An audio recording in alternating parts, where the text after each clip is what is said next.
អ្នកទាំងអស់គ្នាជានរណា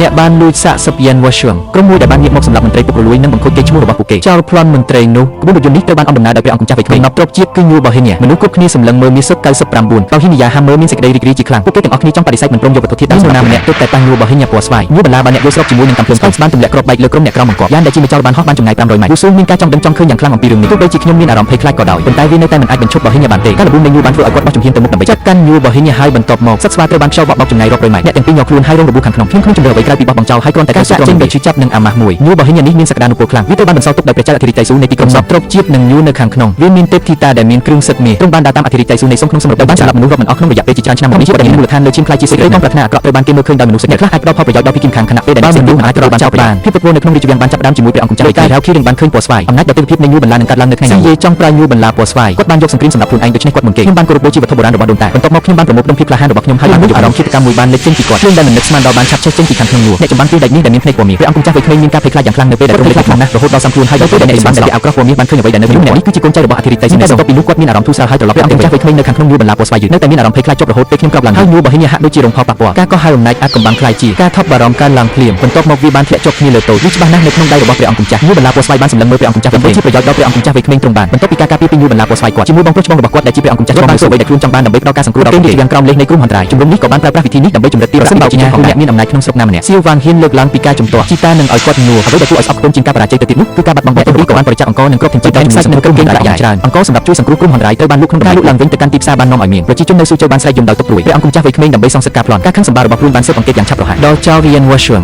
លុយយ៉ានវ៉ាស៊ុងតូននិងဂျេនមិញមន្ត្រីស្ទើរតែមិនអាចគ្រប់គ្រងបានព្រះអង្គម្ចាស់វ័យក្មេងមានអំណាចដ៏អស្ចារ្យញូបន្លាពណ៌ស្វាយមានប្រសិទ្ធភាពត្រឹមតែមួយទឹកប៉ុណ្ណោះយ៉ាងឧស៊ូមត្រូវបានបាញ់ដោយកាំភ្លើងធំបន្លាពណ៌ស្វាយគាត់ត្រូវបានផ្លុំទៅលើដីហើយត្រូវបានវិញច្បាស់ខឹងនៅពេលថ្ងៃត្រង់លេបទឹកមាត់ឧស៊ូមត្រូវបានរុញចូលទៅក្នុងទីផ្សារគាត់បានឃើញភាពគ្មានខ្មាស់អ៊ីនក្នុងអំឡុងពេលធ្វើទីរត់អង្គម្ចាស់ច្បងយ៉ាវខីជីគាត់ត្រូវបានឆ្លើយតបដោយពាក្យសម្ដីបែបចំអកជាមនុស្សខ្លាំងជាងនេះទៅទៀតដែលអាចចំអកឲ្យពិភពលោកចៅទាំងនោះពិតជាអាក្រក់ណាស់ការកុហកគឺជាការកុហកប៉ុន្តែការបោកប្រាស់គឺជាការពិតអ្នកសឹមនឹងស្លាប់ចាក់មួយដងហើយអ្នកចប់ហើយ